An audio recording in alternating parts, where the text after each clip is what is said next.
Hi everybody, I'm Bree the Plant Lady, checking in from lovely Aiken, South Carolina in my parents' garden. And I thought I would take advantage of showing you, giving you an update from their garden here in Zone 8. I was last here in April, late April, and you won't believe how much the garden has grown. So let me turn this camera around and let's take a stroll.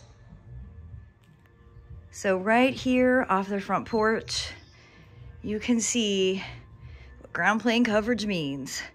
My parents are determined that they are not going to waste their retirement on weeding, and I think that they are achieving that. It's really nice to see so many native plants like this. I think this is Rexia, you know, mixed in with other exotics. It's not an exclusively natives garden, but there's a lot of natives here.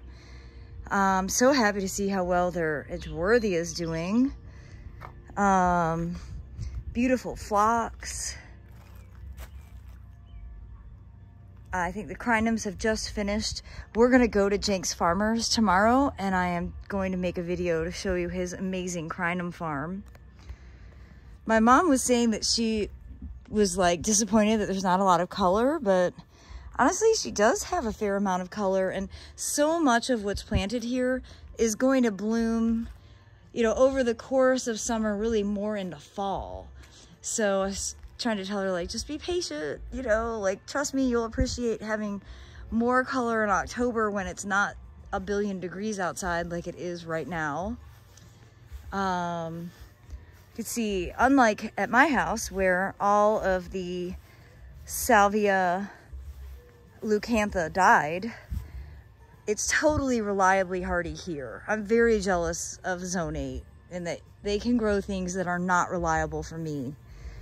And of course, you know, when this starts to bloom, it's just exquisite. Really happy to see it's just such a good ground plane coverage, and that she's just not having to come out here and weed endlessly. Love this super tall daylily. I forget the name of that, but it's a cool plant. Tucrium is a nice silver color. Her Prunus mumes have done great. And I was sitting on the front porch just imagining what they're gonna look like in a few years, because mine are monster trees. They've gotten so big, and they have an irrigation system here, so everything grows that much faster for them. One casualty of the up and down spring temperatures was this sassafras. So I'll cut this down this weekend. You can see it's coming up from the base. You can see the foliage here, but the tree itself is definitely dead. And for some reason, her rice didn't germinate. So I'm gonna actually drill some holes in this and plant some cream sausage tomatoes in this pot. So my mom was really excited to see that her bananas are starting to flower. And you can see right here, these are hardy.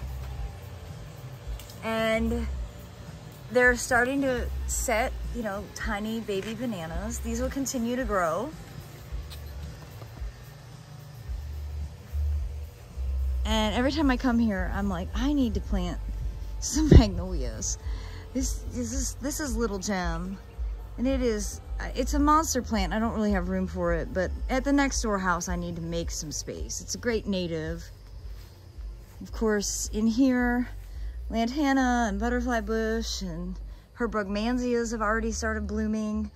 It's an incredible difference between Zone 7, where I live, and this Zone 8. And like, I am really in a warm Zone 7, and she's in a very warm Zone 8. This is like, it's not really Zone 9, but it's getting close. And of course, with the way our climate is, you know, I feel like it's going to change more rapidly than every 20 years. But overall, I just can't get over the difference between this landscape now, what it looked like when they first moved here. And my dad sent me a video, so I'm going to include the walkabout of this property before they started gardening, so you can really see the dramatic transition. And then you'll see where I get my obsession with gardening from.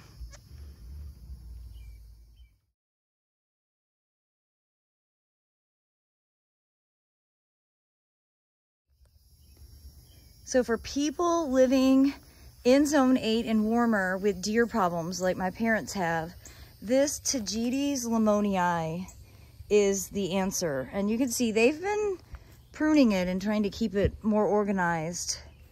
They're in one of these neighborhoods where all the neighbors tell on each other. Just my living nightmare. But Tagetes lemonii is a great plant. It blooms with short days, so it's usually in flower right around Thanksgiving. But it has really strongly scented foliage and the deer hate it. And they have a huge deer problem in this neighborhood. So you can see that Prunus mume is doing super well. And oh, there's Mom, she's watering.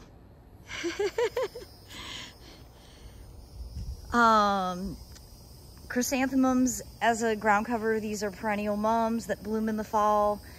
She tucks brugmansia everywhere. In Michigan, Mom overwintered her brugmansias inside. And it's nice that here she can leave them outside so she doesn't have to, you know, do so much work. Now over here is actually the bed that my dad and I planted the last time I was here. And we used an entire bag of soil cube and we planted a bunch of stuff and we direct seeded a bunch. And I'm really pleased to see the peanuts that we planted are doing great. You can see they're already flowering right here. Obviously the basil, it's a pollinator magnet. There's just stuff flying everywhere. It's hard to capture. Buckwheat blooming. Of course, we planted this catnip for their big cat Teddy. He is like a catnip fiend. I've actually never met a cat that just like eats entire plants down. They have okra that needs to be harvested. See, they're from the north, so they don't actually know what to do with some of these southern things. I need to go ahead and harvest this okra because I love eating okra. And I don't have any that's ready to be harvested, so I might harvest it and just bring it home so I can eat it. I know that's selfish, but I'm not sure that either of them will even try. So as we walk up the driveway, this is the bed where I just had a tiny amount of like small bags of soil cube and we scattered some in, and you see the growth development of the plants is so much less. Like, look at how tiny these crimson clovers are. Those were sown in March. And then you cross where we use an entire cubic yard bag. There's no comparing. All of the space is irrigated. The power of getting your plants to grow robustly comes from your soil prep. And there's just, I mean, I'm in a perfect example. Literally no soil cube. You see all the plants are not doing that great. Soil cube that was planted over a month later, and look at how robust the garden is. And of course the crepe myrtles are all in bloom, and oh, I wish there was smell-o-vision, you guys. I just got hit with the southern magnolia smell, and you know, it's like lemon pledge. And I love that smell because it reminds me of clean. And of course the crinums are blooming. I can't wait to go to the crinum farm tomorrow morning. I think you're really gonna enjoy whatever video creation I can make from there because it's just something that is so beautiful. The crinums actually are also quite sweetly fragrant, especially at night. So when we pulled in yesterday, I said to Aiden, "Can you tell which driveway is theirs?" And he just started laughing because it's obvious. Yes, lots of zinnias. These are all self-sown zinnias, by the way, which she's outdoing me in the zinnia department. I got to get my act together. Of course, this native mountain mint, Pycnanthemum muticum, completely covered in pollinators. I wish that it was easier to see on this camera. Let me try to zoom in. If you want to just grow one plant that does an ecological service, grow Pycnanthemum.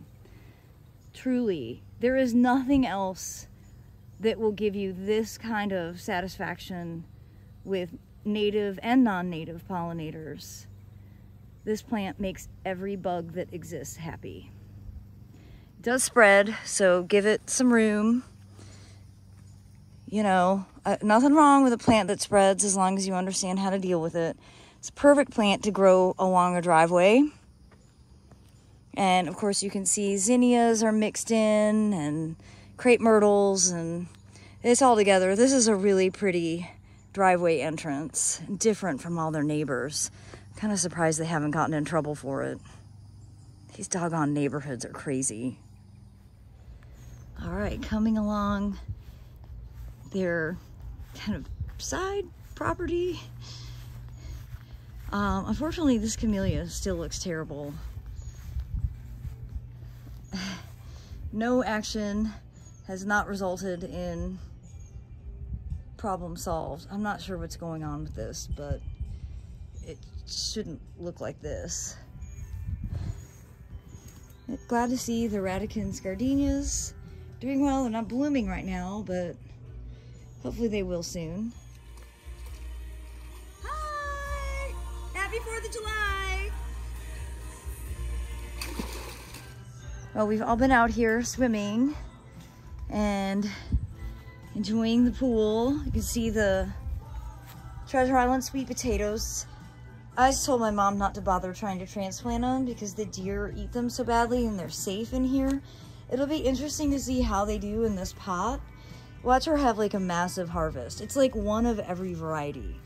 So, I mean, who knows? Maybe this will be like the trick to growing them for a really easy harvest and abundant, and they certainly look cool. I think all the colors and textures combined are quite pretty. Maybe I'll have to do this when I get home. Now, these hydrangeas were a gift from Dr. Michael Durr, who I visited last June and stopped by my parents, and he told me to share with my mom. So she picked these two, and I especially love this lace cap because it has both fertile and sterile flowers, so it benefits pollinators, unlike the mop heads that are only sterile flowers.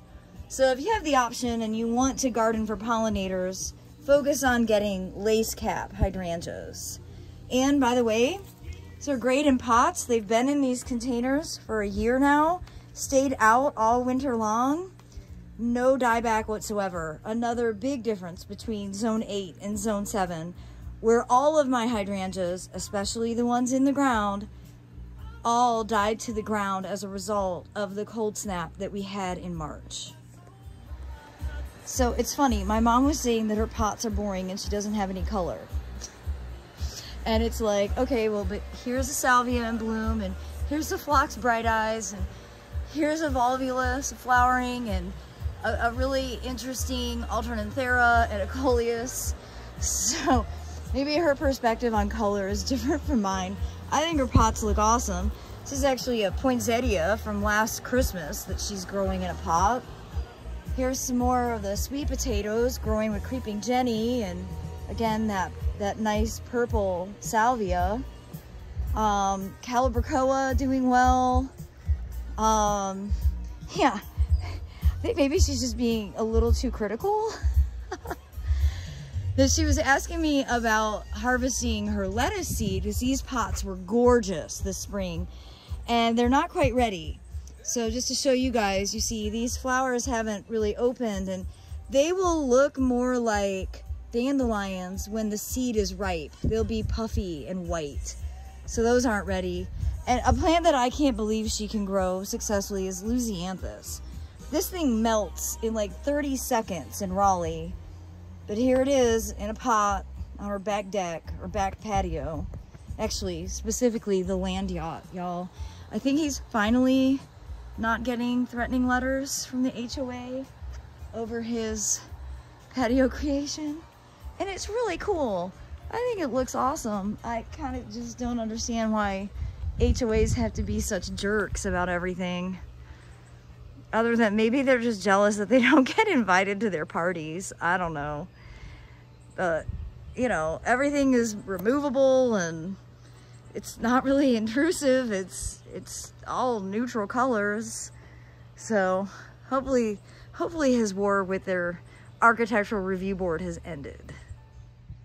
Now, one of their biggest achievements, which isn't necessarily like horticulturally that interesting, but this screen that they've created to kind of give them privacy from the golf course. particularly when they're at the pool and swimming. They don't want to have everybody see them. And they've done a really nice job using a mix of native and non-native plants, including things like, you know, wax myrtles and sable palms. They've got a handful of longleaf pines. Certainly they have dwarf taxodiums, the PV minaret right behind me. And then, you know, along this side, it's mostly crepe myrtles and tea olives, Osmanthus fragrans, which smell amazing fall, winter, and early spring. So they're really excited now that they've been here a few years to actually feel like they've created an oasis and have the privacy that they were used to having when they lived in Michigan and had a big property in the countryside. And, you know, in retirement, they had never lived in a neighborhood before. I tried to warn them, but I think they're starting to manage it. And I'm really excited that I get to visit, and I'm super proud of all they've achieved in their garden. And I'm really happy to see them enjoying their retirement, which I think is something that everybody deserves to, you know, have some years in their lives where they just get to live for pleasure. So I hope you all will be inspired by this garden tour of my parents' property here in Aiken, South Carolina. And I thank you all so much for watching. Have a fantastic and safe 4th of July holiday.